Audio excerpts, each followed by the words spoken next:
And everyone, आज से इस चैनल पे 0 व्यू आएगा। पता है क्यों? क्योंकि एक ऐसा सच बोल दूंगा, सारी जातियों को बुरा लगेगा और बाकी भारत में जातियों के अलावा कोई सपोर्टर थोड़ी ना है मेरा। भाई साहब, अगर मैं ये बोल दूंगा कि रिजर्वेशन जरूरी है तो मार्केट में तुरंत लोग बोलेंगे अरे रे रे रे, भाई साहब अपन अपर कास्ट से हैं, अपन बताओ इतना नंबर मेहनत से पाते हैं, बाकी ये छोटे वाले लोग हाँ ये आया कैसे? नहीं मतलब ये लोग जो भी हैं ये इतना कम नंबर पाते हैं, इनका सिलेक्शन क्यों हो जाता है? बढ़िया बात बिल्कुल सही की है तुमने, मेरिटोक्रेसी पे बात की है तुमने कि मेरिट की इज्जत होनी चाहिए। मगर ये बताओ दोस्त, रिसेंटली अभी एक डॉक्यूमेंट्री निकाली थी, अभिनव पिंच नाम शायद सही है, उन्होंने एक डॉक्यूमेंट्री बनाई मुसहर समाज पे। अब बताओ जरा, उनका एक भी रिप्रेजेंटेशन इस सोसाइटी में है क्यों नहीं? उसका रीजन कौन है? आप नहीं है, आपका एंसेस्टर भी नहीं है, वाओ, और कौन नहीं है? कोई नहीं है। तो फिर उनका रिप्रेजेंटेशन बढ़ेगा कैसे? कौन लाएगा उनके अंदर एजुकेशन की पावर? कौन देगा? अचानक से ऐसे तो नहीं होगा। सरकार गलत है, आज तो पता चला चलो फाइनली कि सरकार गलत है, कहीं ना कहीं इनजस्टिस हो रहा है। सरकार यानी सही लोगों तक रिजर्वेशन नहीं पहुंचा पा रही है, पहला पॉइंट। इसका मतलब रिजर्वेशन जरूरी है, शायद सही लोगों तक नहीं पहुंच पा रहा है। सेकेंड पॉइंट क्या है?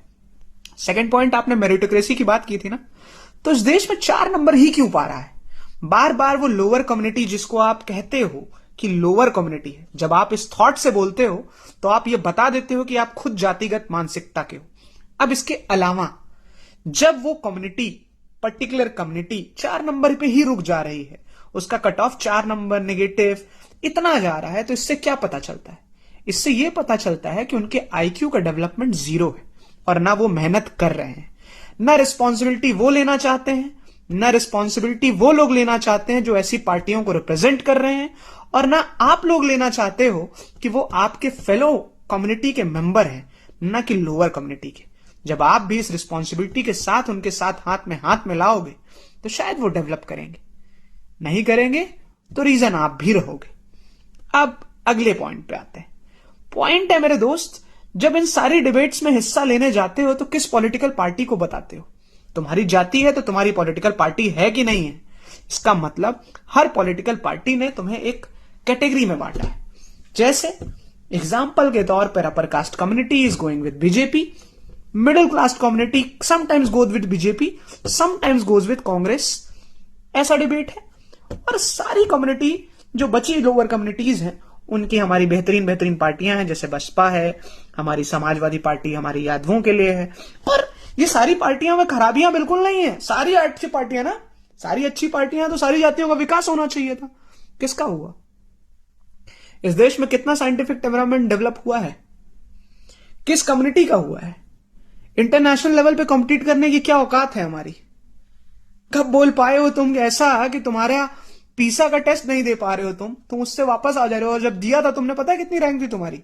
72nd, मतलब 72वीं रैंक, टोटल 74 कंट्री पार्टिसिपेटेड। मतलब हम बॉर्डर लाइन पे खड़े होकर बोल रहे हैं भाई हमारे अंदर एनालिटिकल एबिलिटी है नहीं, मैथमेटिक्स हमें आती नहीं है, साइंटिफिकली हम कुछ नहीं कर सकते, आर्टिस्टिक तो हम है ही नहीं।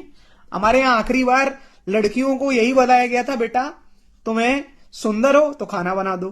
तुम, एक कविता है बहुत कुमार अंबुज साहब की, कभी आप पढ़िएगा, कि वो सितारों से लौट कर आई तब भी खाना बनाया, और बाकी उन्होंने जब भी कुछ किया तो हमेशा बस एक काम किया, वो था खाना बनाया।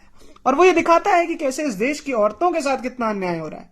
जातियां तो आप हटा दीजिए, और वही औरतें शायद अंबेडकर के बारे में नहीं जानती जो उनको सबसे ज्यादा सपोर्ट करते थे।